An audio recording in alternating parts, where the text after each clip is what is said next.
Hi there, my name is Nicole Young. In this video, I'll be showing you a start-to-finish food photography edit in Lightroom Classic. I'll share the behind-the-scenes setup, how I import, organize, and edit the photos. Let's get started. Let's begin by importing the photos into the Lightroom catalog. I have my SD card plugged into my computer, and I'm going to click the Import button on the bottom left. Now what you see here is kind of the compact import pop-up window. If this is all you're seeing, you'll probably want to expand this to see the entire view. To get to that, click that little arrow on the very bottom left, and it will open up and you can see everything now.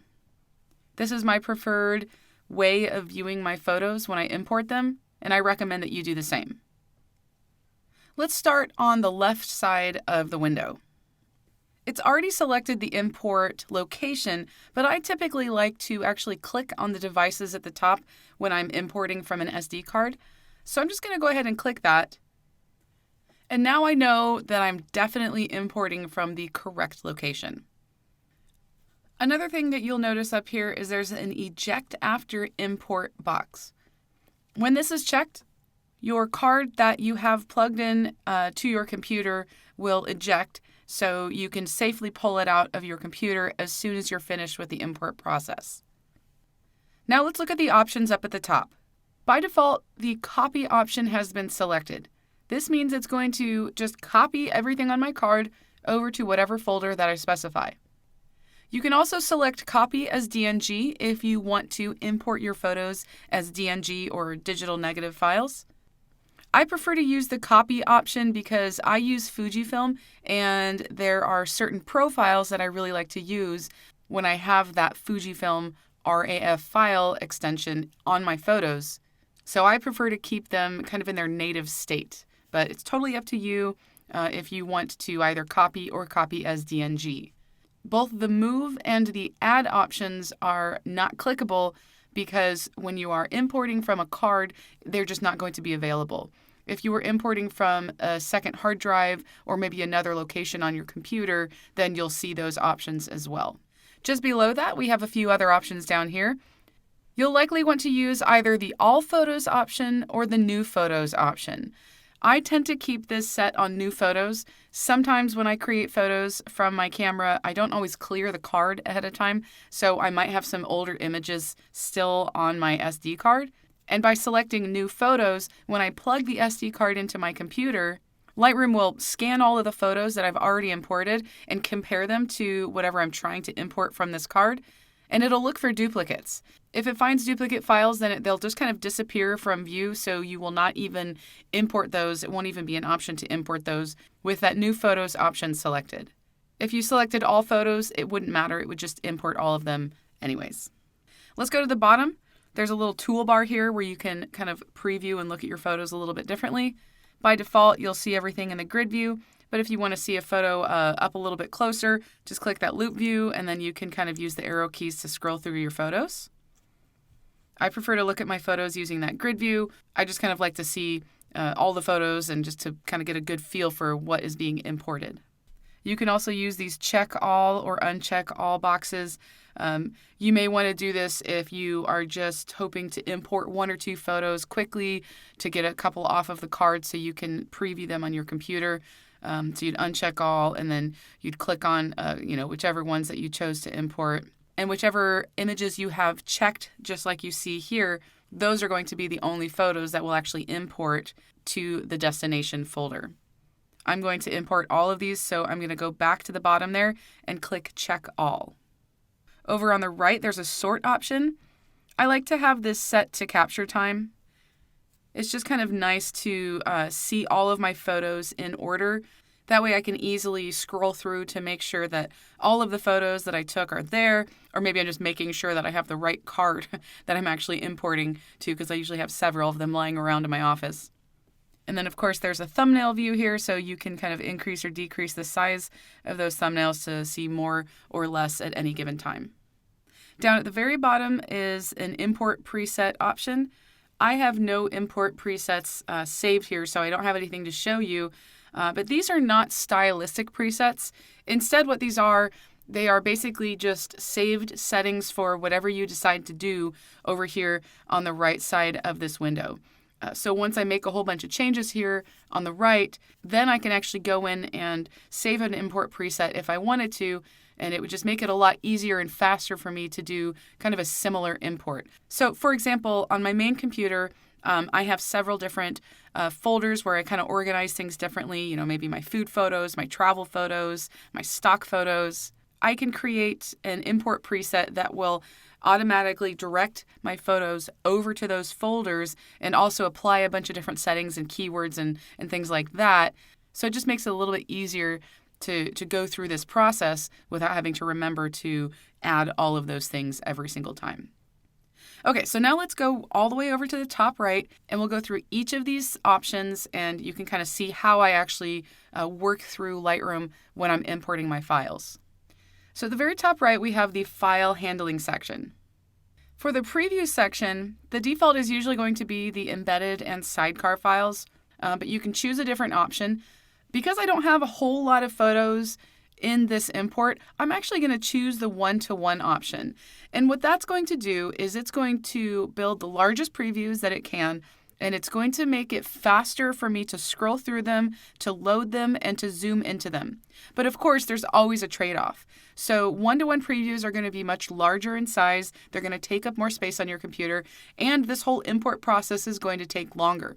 So once I actually click that import button, I'll probably just walk away from my computer and come back to it, let it do its thing, and build all those previews. That way, when I finally can sit down and cull my photos and sort them, and eventually edit some of them, it's going to take a lot less time. Now, because those previews tend to take up more space on your computer, Lightroom has a pretty cool feature where it will discard those previews after a certain amount of time. Now, it doesn't matter if those previews are discarded, all of your data, all of your edits are still there. It's just the preview that it's showing you is what goes away. Now, if you'd like to see or change what you have the preview set to, go up to the Lightroom Classic option at the top, go down to your catalog settings. In the File Handling section, you'll see an option here that says automatically discard one-to-one previews, and usually the default is after 30 days, but you could easily set it to 1 week, which I'll go ahead and do here. You can also say never if you have a ton of space on your computer and you don't have to worry about things slowing down. But for this example, I'm going to set this to after 1 week, which means in a week from now, after these are imported, all of those one-to-one previews that I've added are just going to kind of disappear. So it will no longer be taking up space on my computer. There are a few other options here. I'm actually not going to change anything else here. I'm just going to set that previews. I don't really need this box checked because I don't have any of these photos on my computer, but that's a good option to check if you really want to make sure you don't have duplicates imported. If you have a place that you like to back up to at the time of import, you can go ahead and click on this. This is an option I tend to use when I'm traveling because usually I will import the photos to my computer, but I also make a second backup of them to a hard drive at the exact same time. That way I have some redundancy with my files and they're in separate locations. So if something were to happen, if a bag were to get lost or stolen, then I'd always have my photos. You can also add your photos to a collection on import. So that's a nice option. If you were to check that, then you'd actually get to choose the collection or even create one. But I'm not going to use that. I just wanted to show that it's there. All right, let's go down to the file renaming. I always rename my files when I import them. I don't like the default settings that they are. So I'm going to check that Rename Files box. And I'm going to use this template dropdown just to take a look. One of my kind of go-to renaming options is the custom name original file number. So I tend to just almost always use this, and I usually just type my name there. If I were to click this little drop-down here, though, it actually shows you some of the previous things that you've added. So you can see that I've already added Nicole's there, and so I didn't have to retype it. You also have the option to use a shoot name, which is kind of similar to the custom name, but you can use that as well. I don't have a start number because I like to keep the original file number. It makes it a little bit more unique. Of course, I could also give this a much more custom name. such as whatever food item I was photographing. And normally I would do that. But if I scroll down here, you'll see that I actually have 2 different food shoots. So if I did that, then I would have to rename half of those photos, which really isn't a big deal. But for this example, I'm just going to go ahead and keep them all with the same, just Nicole Z with the actual original file number there, and that should be good to go. The next section here is where I can apply settings such as develop settings and metadata, and also add some keywords. So let's go ahead and do that.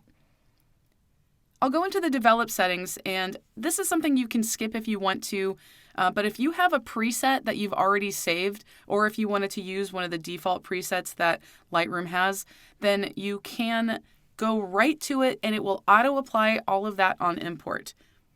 Like I said previously, I like to use the Fujifilm profiles when I import my Fujifilm photographs. So I'll go to the bottom here, and I've created a preset that all it has on it is the ASCII Soft profile. So it's just going to apply that profile. That's all it's going to do. But that just saves me a step. So now I don't have to do that afterwards. And it's possible I might change it to something else, but that's a really typical one that I use. So I like to see what the native Fuji profile does instead of relying on one of the Adobe generated profiles for my images. I do like to add metadata to my photos on import. That way when I post them online or share them anywhere, that metadata is embedded into the file. So I don't have a preset created, so I will go down and select new, and I'll just go ahead and type some things in here and create a preset so I can use it on future photos. So if you want to kind of like drop everything down here so you can get a good feel for what all of the options are, most of the stuff that I do is going to be with the copyright and the creator. So I'm just going to kind of go through again and just kind of collapse some of these sections because I don't want to, make global changes to everything with things like basic info, camera info, title, things like that.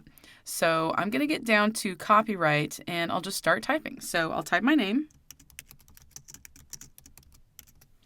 I'm going to change this to copyrighted, and my images, I give them the all rights reserved. And I'll also type my copyright info. So I have a URL that I use on my website. That way, if anyone goes to it, then they'll see that it's a copyrighted photo and how to get in touch with me if they wanted to license it. I'm going to copy this because there's another spot I'm going to use it on this form. And that's down here in the creator website. Basically goes to the same place, so I'll go ahead and add that. And I'll keep going. I can type my name here as well. And you can fill in as much or as little information as you want here. So I'm just going to kind of leave some of this here empty for now, but you can always go through and add all of your information. Maybe you have a business address that you want to make sure goes there. But you can see that there's a little check mark next to each section that I'm typing, and that means that it's going to save to my preset. So I'm just going to scroll down to see if there's anything else that I wanted to add kind of globally across all of these photos. And it looks like that's pretty much it. There is a section here for keywords, but I'm going to keep that blank because I don't want to create a metadata preset that can apply to other photos unless they were all going to be the exact same type of photo. So I'll just go ahead and leave that blank. So now I'll go ahead and just save this as a new preset. So I'll go up to this preset dropdown and select Save Current Settings as a new preset. And I'll just call this one Nicole Z and click Create. Now, because I've created that, I can go ahead and cancel this and go over to that metadata section and select Nicole Z, and it should apply all of those settings to my photos. Now, in this keyword section, I can add some relevant keywords that are in my photo. I'm going to keep this pretty generic because I have a few different shoots here, but I can always add more keywords if I'd like once I get into the library. So I'll go ahead and just say food. I usually say Nicole Z.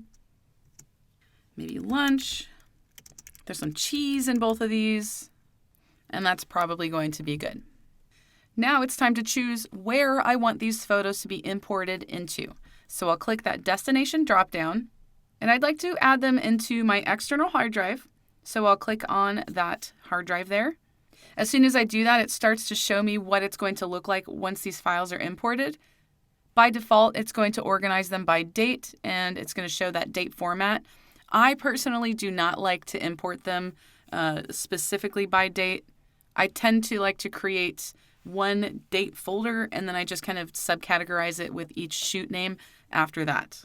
So I'm going to change the organize dropdown into one folder. And if you look down at the bottom, I do not yet have a Food 2021 folder, so I'll go ahead and just create that here, and then I can just further organize my photos afterwards. I have 2 different shoots here, so I need to separate them out anyway, so this will work out really well. So I'm going to go ahead and just create that folder called Food 2021, and now I'm ready to import my files. I'll simply click the import button at the bottom right, and I'm just going to step away from my computer and let Lightroom import all of these files and create those previews, and then we'll get back to culling and organizing and then editing the photos when it's finished.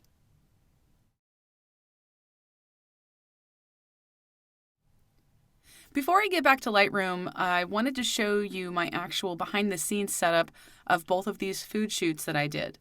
I like to use natural diffused sunlight with my food photos. It's a beautiful quality of light, and it's just easy to work with. You can mimic a lot of this effect with lights and strobes, just kind of positioning them in the same location, making sure you diffuse them really well. But I work in kind of a small space. I don't have an established photo studio. This is actually just inside of my office. I have a table set up against a north-facing window because I'm in the northern hemisphere. North-facing light is going to be nice and diffused on a sunny day. I believe it was a cloudy day outside when I photographed this, but there's still enough light for me to get some really good quality of light on my food images. That translucent white kind of triangle-shaped thing in the back is a Lastolite Tri-Grip diffuser. I love these things for food photography because they're really easy to just prop up against a window or to hold up with a light stand. I tend to work very simply with my food shoots, and just propping it against a window like that works really well. I also have a really large diffuser. You're not seeing it here, but sometimes I'll stick that behind my table setup, and it just kind of diffuses the entire window. But the Lastolite Tri-Grips are great, and they work really well when you're just kind of doing a quick setup. Now, what they do is when the light is kind of harsh coming through the window, or if it's just too bright, it helps to soften and spread the light out, and it just helps to make it less contrasty. I have a couple of them, and sometimes I'll even stack them on top of each other, in front of each other, to really amplify that diffused effect. On the left side is a piece of white foam board. It's just a 2-foot by 3-foot piece of foam board. What I do is I cut it down the middle, and then I tape it up again with some gaffer tape, or you could use duct tape. That allows it to kind of bookend and fold so it kind of stands on its own, and that helps to add some fill light to the front of the food in case it's a little too dark. Now, what I have going on here in this setup is those pieces of bread are just some of the toasted bread that I actually used for the food shoot, but they're going to last a little bit longer, so I use them as my stand-in. And I was able to then kind of position my entire setup, with the plates and the tabletop settings and all of the accessories that I want to use, and just kind of move everything around until I get everything into a place where I feel like it looks good. I also get the exposure set up and test the lighting. That way, when I'm ready to actually plate or cook my food, I'm able to work with it really quickly. And that's a very important thing with food photography. Even with food that doesn't need to be cooked, you still don't want it to sit out for too long. Otherwise, it does kind of dies on the set, and it starts to look kind of like it's a little bit old. The fresher the food is, the better it's going to look in your photograph. I also did some kind of top-down photos with this setup. The lighting is basically the same. I have it set to kind of an angled light coming from the left side of the frame there for this setup. I also use a tripod for my food photography. Oftentimes when I'm using this type of lighting setup, while there is a good amount of diffused light coming in, sometimes it's a little too dark for handheld if I want to keep my ISO really low, which I tend to keep at the native setting of ISO 200. I also use a cable release. That's what this that little cord sticking into my camera is. That way I don't have to touch the camera when I'm actually exposing my shots. That helps to reduce any type of camera shake that I might add to the photo. To get my camera into this position, I'm using a camera stand. It's a little bit overkill for just photographing inside of my office, but I've had one for a while and it's what I use, so I kind of just tuck it out of the way. And let me go to the next photo here. So this kind of just shows that boom arm from my camera stand there. It just allows me to kind of move that camera over the table and get those top-down shots a lot easier. This is the second shoot that I did, so I kind of kept everything in that top-down setup when I started out with my food here. And here's kind of a pulled back view of what that looks like. You can see I added a second diffuser for this shot. The light was just a little too intense, so I wanted to make sure that it wasn't too bright and too contrasty. Now, another thing that I did for this setup was I added a small piece of black foam board to the very back. The white that you see on top of this salad is burrata, and it's a very, it's a white cheese, and you cut into it and it kind of gets kind of shiny. It's very creamy on the inside. It's really delicious. But I was getting a little bit too much glare and reflection on the top of the cheese, so I added that piece of black board back there until it kind of like cut that light coming through and just helped to balance it out so I didn't have this really bright white hot spot on the top of my photograph. When I imported my files, I added them all into one Food 2021 folder. But I have two photo shoots here, and I'd really like to kind of separate them out to make it easier to organize. I'm also going to go ahead and rename the files to make the file name a little bit more appropriate for the photo that it represents. So I'm inside of the Food 2021 folder, and if I scroll all the way down, you can see I have two different food photo shoots here. So I'm going to click on the first image, and then I'm just going to scroll down until I can find the end of the first food photo shoot. And there it is. I'm going to hold that shift key and click, and it will select all of those images. Next, I'm going to go over to the folder panel. I'm going to right click and select Create Folder inside of Food 2021. I'll give this a name. And I'm going to make sure that I have the Include Selected Photos checked. And then I'll click Create. Now over in that Folders panel, if I drop down that folder, I have a folder that only includes those bruschetta images. Now let's do that for the second group of images. I'll go back up to the Food 2021 folder. I'll scroll down until I find the first image, and there it is. I'll click on it once, and then go to the very end of the images, hold the Shift key, and click again. Now I'll right-click over that Food 2021 folder. I'll select Create Folder inside, give this a name, make sure Include Selected Photos is checked, and click Create. Now I have each of them separated out, so it's a lot easier for me to actually access them when I need to. Now let's go ahead and rename these files. I'll start out with the bruschetta images. I want to rename all of these photos, so I'm inside of this folder, and I'll use the keyboard shortcut Command-or-Control-A. Next, I'll go up to my menu at the top, go to Library, and Rename Photos. This is really similar to when you import your photos. So I'll use that file naming dropdown and select Custom Name and Original File Number. I'll give this the same name as the folder name.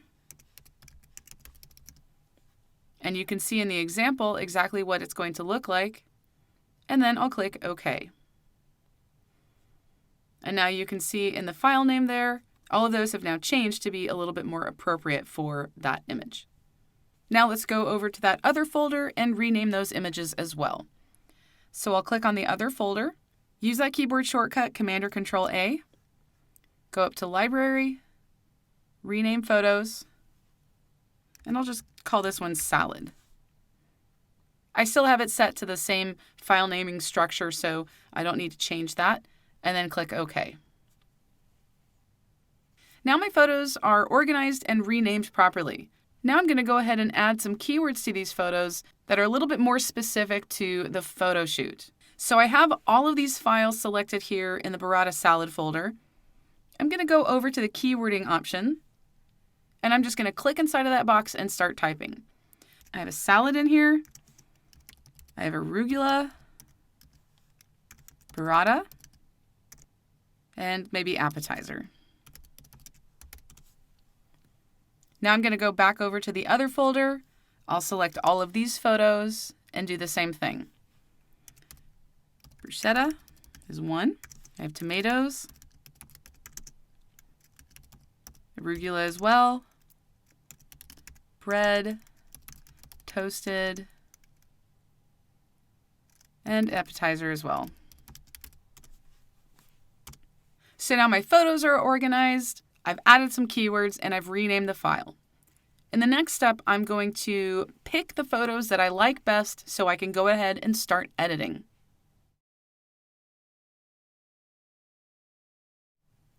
Now I'm going to go through and pick my favorites from the bruschetta photo shoot.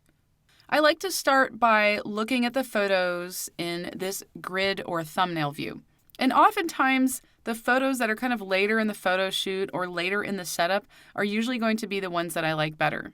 So for example, this photo right here versus this photo. I'll press the space bar so I can see it a little bit larger. If I scroll back and forth between these two photos, you can see that the item in the background is kind of shifting around. I originally was photographing it like this, but I noticed that right here, there's some merging happening. The parchment paper from that piece of food in the back is kind of being overlapped by the food in the foreground. So I rotated that food just slightly, and now I have kind of a clear outline around my image. It makes it a little bit more pleasing. I usually like to pay close attention to the backgrounds of my photos, and that's one of the things I'm always looking for. I also like to zoom in on my photo to make sure it's in focus, and I have that nice little time leaf right there, nice and in focus. So I like this image. I'm going to press P to flag it as a pick. I'll go back to grid view by pressing G, and I noticed that after I kind of did that photo, actually let me go back into it. If I go to the next image, it looks like I removed some of my fill light. Now, when I was photographing it, that probably looked like a good idea, but now that I can see it a little bit larger on my computer, I actually really liked that fill light. But I will be able to balance this out using Lightroom here to kind of fill in some of that light. So for now, I'll go ahead and keep this photo as is. I do like how that looks, but I'm going to go back to grid view and kind of preview some of my other images. So it looks like I have quite a few photos that are kind of similar. So I'm going to just kind of make one of these bigger and then just kind of go back and forth and just kind of see what I changed. I'm just kind of scrolling left and right. Looks like they're just kind of positioned a little bit differently. Another thing I'd like to do here while I'm in loop view is I'd really like to see what my exposure is so I can see what my aperture is set to. If I look in the very top right, I am able to see that information, but sometimes it's nice to have it kind of as an overlay. So I'm going to make a few changes to my setup here so it's a little bit easier for me to see that. I'm going to go up to View, View Options, and then in that loop view, I'm going to click to show an info overlay. Now here you can actually set what you want to actually look at. So right now, my exposure is going to be important. And in particular, I want to choose the f-stop. I'll just go ahead and keep the other information as is, and I'll exit out of this. I'm also going to hide the left panel, just to give me a little bit more room. And I'll hide that right panel as well, because right now, I really don't need to see all of that information on the left and the right. I really just want to see my photos. So I'm going to press G. And now that I have a little bit more real estate, I can increase my thumbnail size. So I'm going to press the plus icon on my keyboard until my thumbnails get a little bit larger. And I think this is going to be a good size for me to look at. I really like looking at the thumbnail view when I'm choosing my photos. It's usually the first thing that's going to catch my eye. I mean, if you think about it, whenever you share a photo online or on social media or maybe on a stock portfolio, the first thing people are going to see is that thumbnail. So the thumbnail has to stand out. So I have made one selection here. I picked this photo, and now I'm just going to kind of go down and look at some of the other angles of images. I like this photo right here. The photo next to it is similar, but the reason I like this photo is because the entire food in the foreground is in the shot. In this one, I cropped it off on the right a little bit, It doesn't look bad, but this one, in my opinion, is better. And I probably have other photos that are similar. So I'm going to click on this photo here, and then I'm going to press that space bar, and I'm just going to kind of scroll through to see what's different. And right away I could see one of the changes I made right in the center there. I added a piece of cheese to kind of block that piece of green arugula, the stem, from showing. So I added that piece of cheese, and then I also made some adjustments to the background. And then I adjusted some of the light, or the light changed a little bit. And I think in going back and forth that this photo right here is my favorite. I'm going to press P to pick it. Now keep in mind when you're doing this process, it's not going to hurt to pick more photos than you think you need.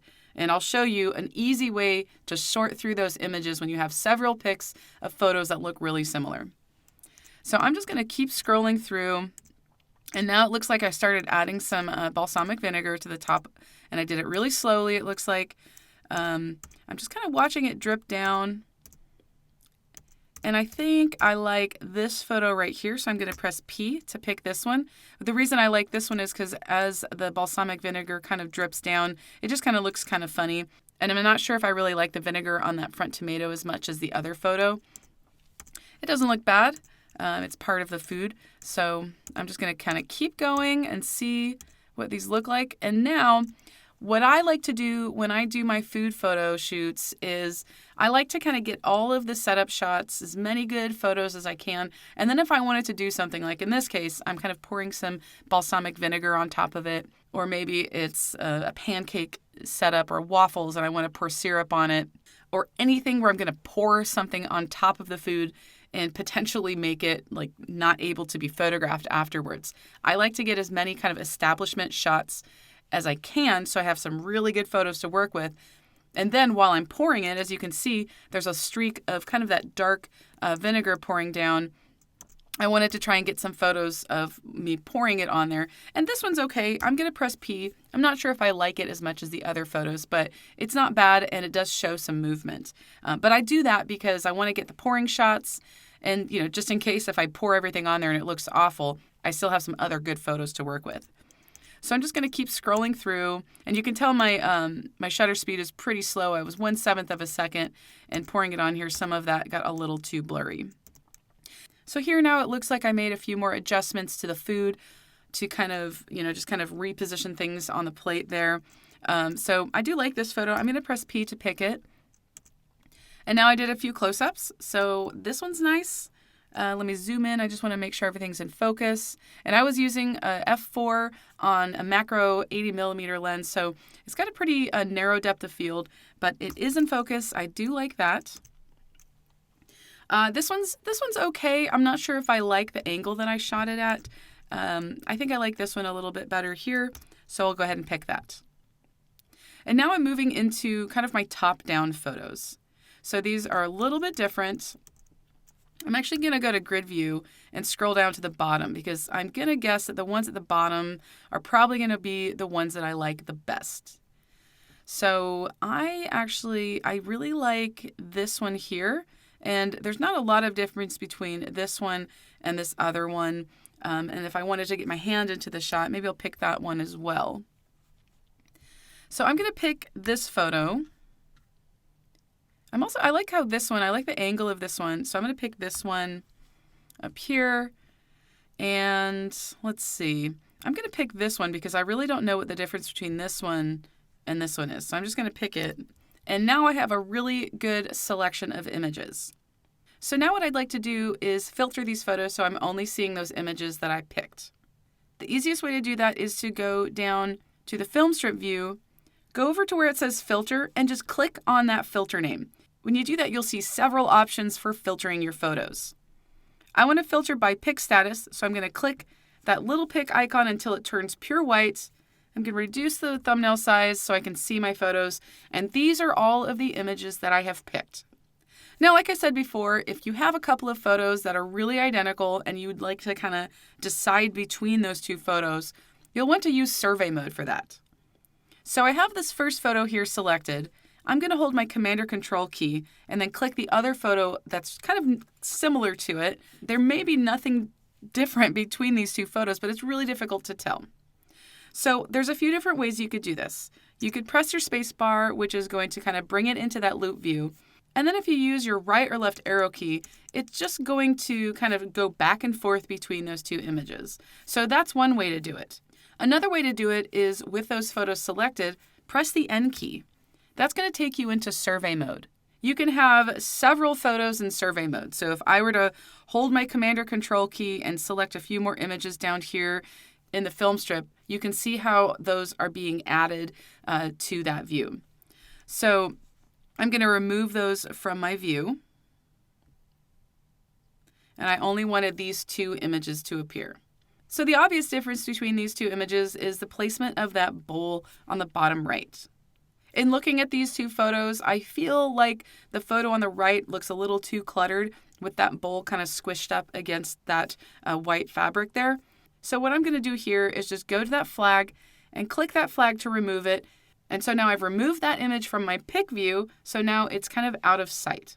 And to get out of survey view, the easiest way is just to click the escape key. So now I have a good selection of images from that bruschetta shoot. Next, I'm going to go through the same steps with the burrata salad.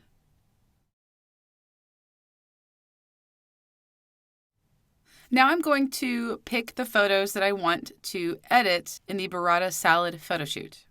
So one thing you'll notice with my photos is I kind of like to show the process of kind of plating when I have setups like this where I actually plate the food on the set. So if I go to full screen, you'll see I add, the arugula, and then I add the burrata, and then I sprinkle some salt and pepper onto it. And then I just kind of keep adding things to the dish and kind of playing with lighting as I do that. Now, the reason I like to do this is because I am adding a lot of elements and it's kind of an organic thing. So I want to make sure that not only do I have photos that kind of show this process, because sometimes there's a good photo in there when it's just a really simple salad, but I also kind of have some safety shots in case something happens to the food while I'm plating it. So I really like this is kind of my final edition, almost my final edition. I'll show you some stuff when I get to the end of the shoot here. And I'm going to go ahead and pick this photo because it's pretty much mostly set for this style. I do eventually kind of cut into the burrata, but I wanted to make sure that I got some good photos of it before I did that. So I'm going to press that P key to pick this photo. I'm going to go back to my grid view, and then we can kind of scroll through and see what some of these look like from kind of a further away view. So I have some images here. I'm not really sure if I'm fond of this setup. It's a little dark. That glass in the background is a little intense. So I'm not going to pick any of these images, but I do like what's going on with these photos. So I'm actually going to click on one and then go into that kind of loop view and then scroll through each of them just to see what is different about them. And typically, as I'm going through, I'm making changes because I'm looking at my photo in the background and I'm in the foreground and I'm looking at all these little elements. And I think I like this one here before I started adding the balsamic to it. So I'm going to press P to pick this photo. And then, I started adding some other elements too. So I added some balsamic, I added some thyme. You can see I kind of reused some of the same elements from the other photo shoot. I was trying to just kind of be a little bit more efficient with my food, so I had multiple photos I could shoot with some of the same ingredients. Now that right here is kind of the last photo before I cut into it. And it looks like these two images have slightly different focal points as I kind of go back and forth to them. So I'm going to zoom in and just take a look at this top part here. And now I'm going to go back and forth. And what probably happened here was I just focused on a different part of the scene. It's a very subtle change as I kind of jump back and forth. But I do like this second one a little bit better, so I'm going to press P to pick that. And now I start to kind of cut into things. And you can see I even added a little bit more pepper and some thyme to it. And I added another glass back there to the background. I do like this shot here, so I'll go ahead and pick this. And then I did some top-down setups. I'm not really sure which of these I like better. I think I'm probably going to go with this one. The other one, I feel like there's a little too much tension. So we'll go ahead and pick this one here. And now, if you recall, at the beginning of the video when I showed those behind-the-scenes photos, I showed where that little black card was in the background, and this is actually where I added it. So I was looking at this photo, and after I cut into the burrata, it got really shiny and really white, and just there was too much reflection going on. So I put that black card back there, and it really did a good job of kind of removing that contrast. Let me go ahead and select both of these. I'll go into survey view so you can really see them side by side. The left image, there's a lot of glare. Even the background is a little too bright. And by adding that black card, I was still able to let a lot of light through to the scene, but it blocked it in a really good spot. There's still some definite shine on the burrata, which is what I want because I want these elements and these kind of textures and things to show in the food photo. But adding that black card did a great job of helping balance it out and just makes it look a little bit more refined. So I am going to click back on that photo there and go back to that kind of loop view and just kind of go back and forth here and see which of these I like better. And it looks like I started to add some other ingredients. I added some more almonds to the back there. But I do actually like this photo better, even though I added almonds to these other images. The focus seems a little bit better in this photo. So I'm going to zoom in here. And it looks like I have more depth of field here on the top of it. I probably shifted my focus point, which kind of shifted everything that's in focus there. So I'm going to pick this one because I do like where the focus is happening on the top of that. I'm just going to kind of skip over here now to these vertical shots, and let's go through each of these. So I'm just going to scroll through them. And one thing here you can see I made was a change to the background. That glass that I added back there, it didn't have any water in it, but oftentimes when I have glasses in the background, I don't usually add anything to them, depending on the texture of the glass. Sometimes I'll add some fake ice just to kind of give it like a sparkly effect, but it's really distracting having that really bright light kind of shining there on that glass. So I had some olive oil in a little container, and I wasn't really planning on adding it to the photo shoot, but I put it back there and it just seemed to work really well. So it adds a different kind of color, and I just really liked it. So I positioned that back there and just kind of moved it around a little bit until I got things kind of set where I like them. So I think I'm going to pick this one here. I like what's going on. And then I kind of moved the plate around a little bit. And then here is where I remembered that I was going to add blueberries to this salad. I had completely forgot about it. And then I walked into my kitchen and I noticed that I had the blueberries sitting out. So I was like, oh goodness, I need to do this before I finish with my photos. So I added the blueberries and I thought it looked really good. And it just added a nice kind of different color. So I'm going to pick this one because I really like this setup. And then I went back and I did kind of redid some more of those horizontal shots because I did have those new blueberries added to it. So I'll go ahead and pick one of these horizontal images and just kind of keep going through. And it looks like I was making some utensil changes. If I kind of scroll back and forth between them, you can see how things kind of shifted around.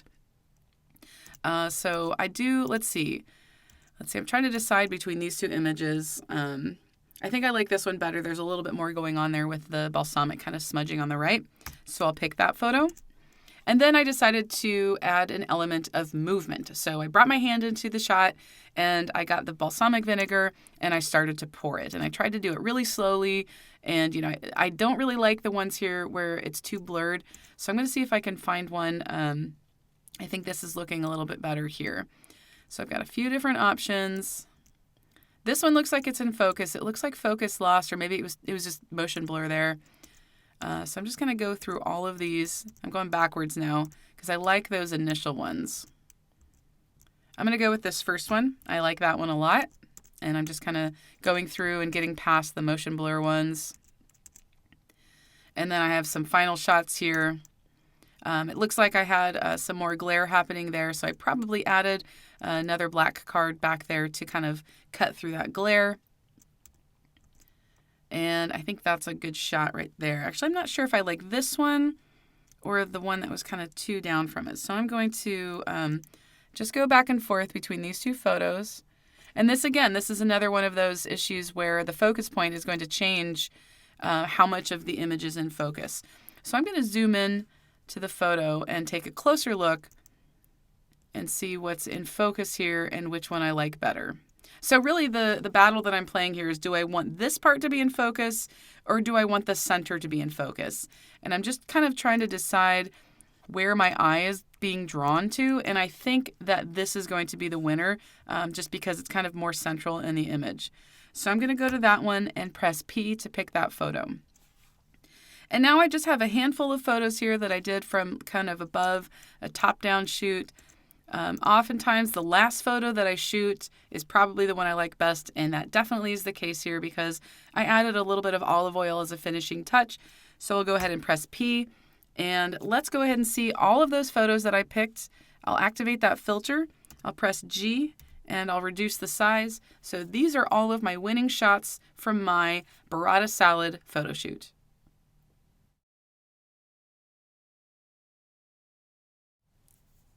These are the photos I'm going to edit, but I'm going to start with only editing one of the images, and then when I'm finished, I'll sync all of them so they look very similar and they have kind of the same colors and tones.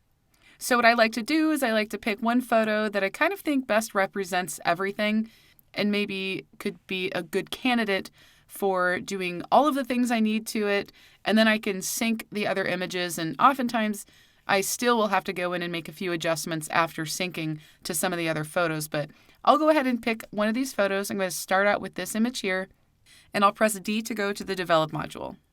I'm going to go ahead and hide my left sidebar just by clicking that arrow on the far left, and also the film strip at the bottom. This just gives me a little bit more real estate to kind of see everything on the screen a little bit better. I'm going to begin by going over to the basic panel. I'll drop it down. And by the way, I have my panels set to what's called solo mode. So if you press and hold your Option or Alt key and click on those arrow drop downs, it will either toggle between being able to open all of them or only being able to open one at a time. So I'm going to press and hold that Option or Alt key once again and then click that basic panel. And when those arrows kind of have that little dot pattern to them, that means that anytime you open up another panel, it's going to collapse the one that you had open before. It's just a really clean and kind of minimalistic way of working inside of Lightroom. Let's go ahead and jump into the edits here. I usually start at the top with that profile. If you remember, I used the camera Astia Soft preset that I had created, so it applied that when I imported it, but I still usually go in and look at what some of the other profiles do to my photos before committing to one.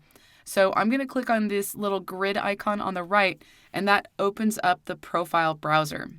Now, camera matching is what's going to actually house anything that will match specifically to your camera model.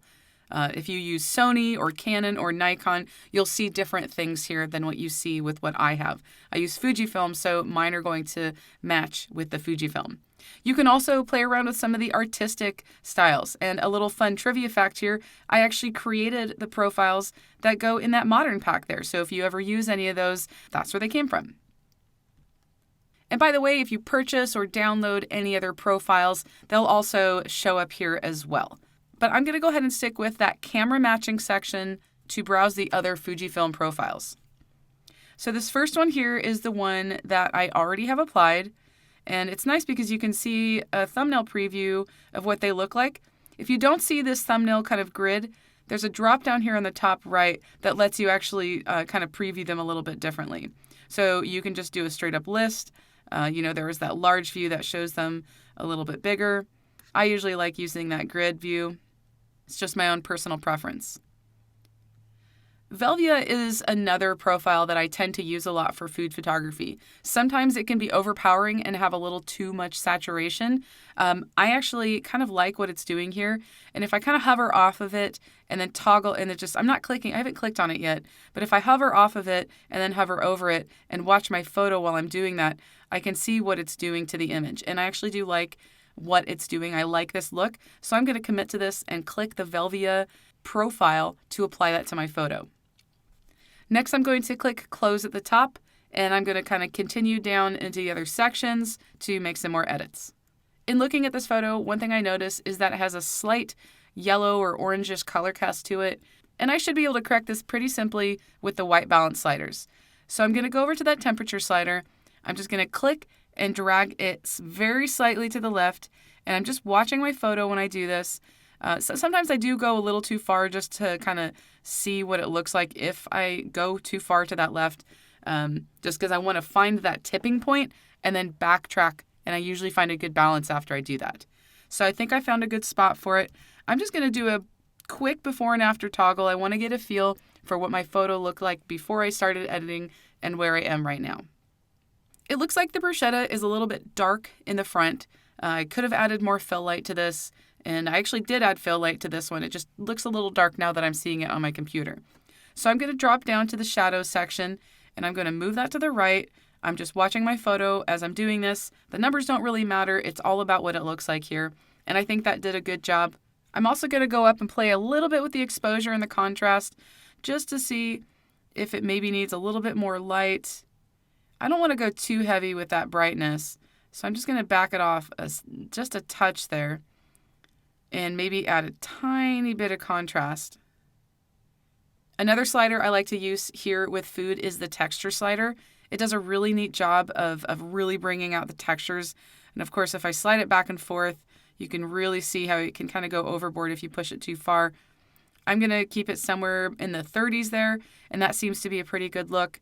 And if I zoom in and then do a toggle before and after, by the way, I'm just using that / key to see that preview of that before and after. And it does really seem like it's bringing out some of the details in that front piece of food. I would like to add a little bit more contrast to this photo, and I'm going to do that in the tone curve section. So I'll go over to tone curve, and I first want to make sure that I have the actual point curve available. You may see this option here with all of those sliders, the parametric curve, but in order to actually really manipulate the curve manually, you'll want to go over to the RGB curve. So I'll just go ahead and click that. And now I'm just going to add a really simple S-curve to my photo. So I'm going to click in the upper right quadrant and then drag up, just watching my photo while I'm doing this. And then I'll go and do the opposite with that lower left quadrant and then just kind of drag down. And I'm just kind of trying to find that original line. So you can see it's a really subtle S-curve. But if I toggle it off and on, it is adding a nice touch of contrast and even some brightness there to that background. Now I'm going to go down to HSL so I can kind of manipulate some of the colors independently of each other.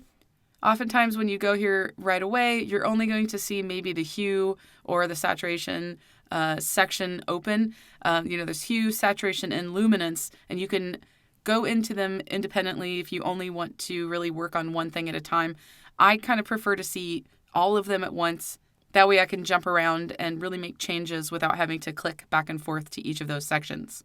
So I'm looking at the colors in my image, and the first thing I'm going to do is go down to the saturation section and go into the greens, and I'm just going to increase the greens. I just like to watch it. It looks like I can push this one fairly far to the right and still get a good result.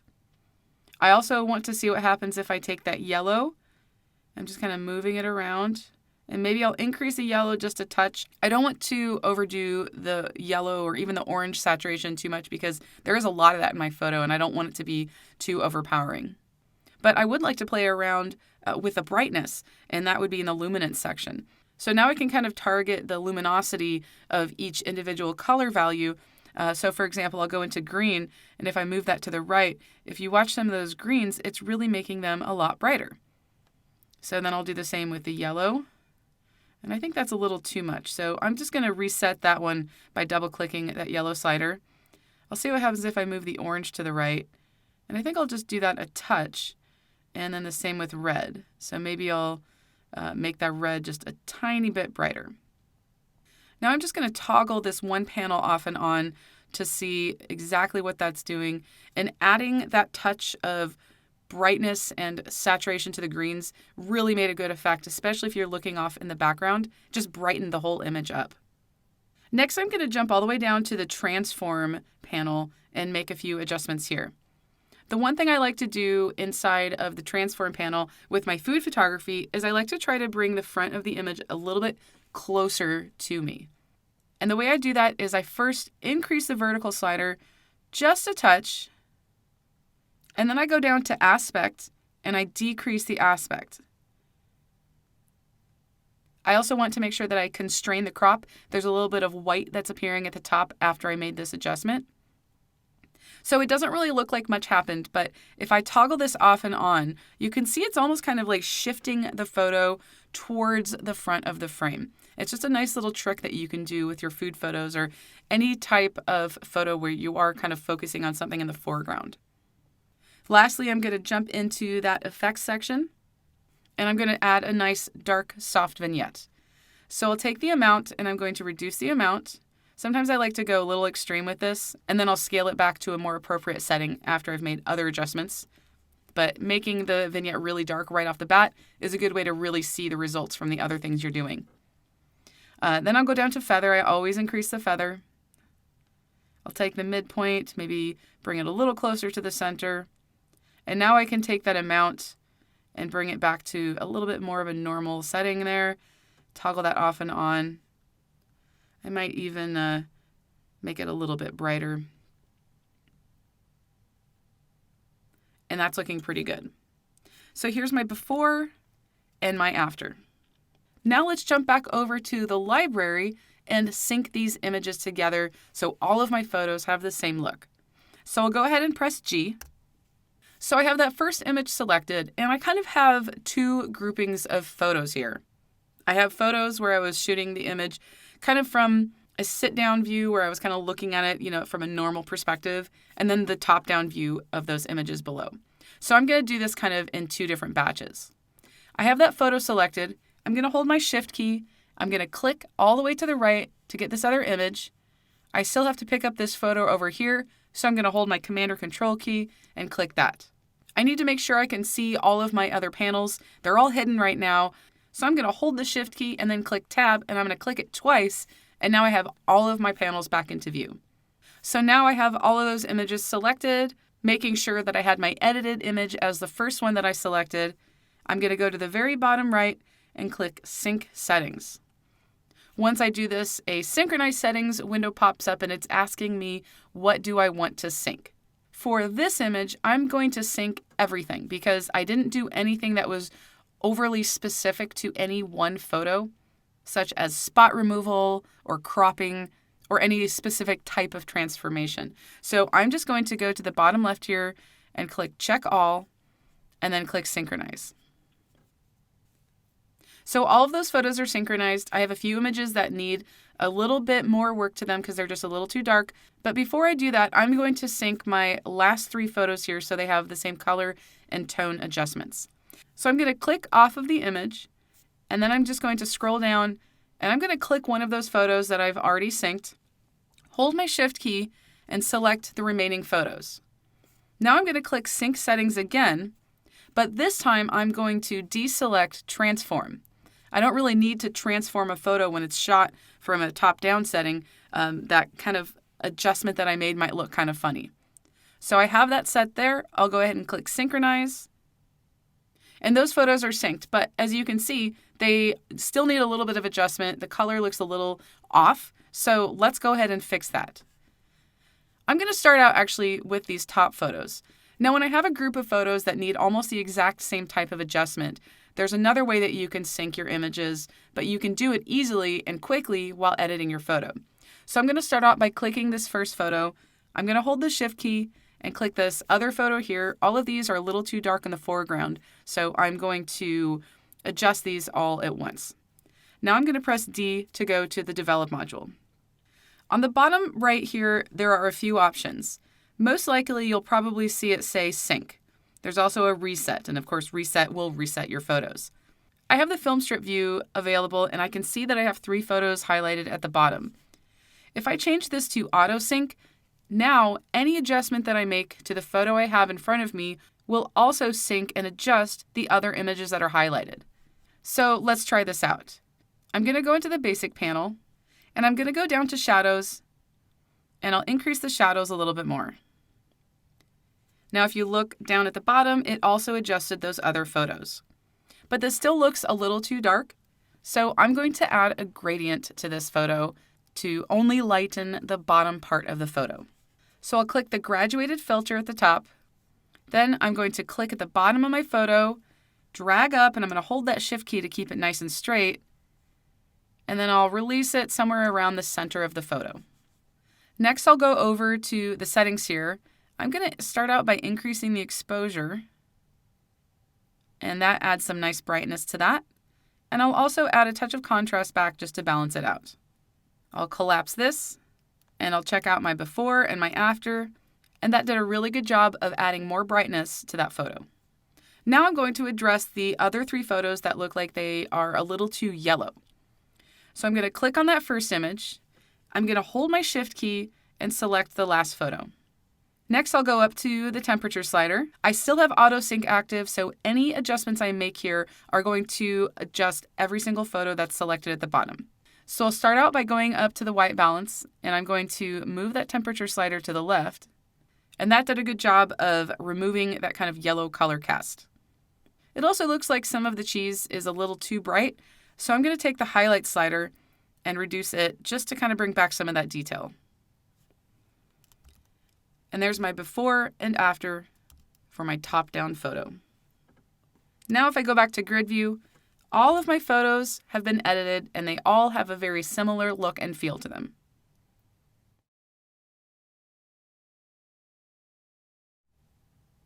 Now I'm going to edit the photos from the burrata photo shoot.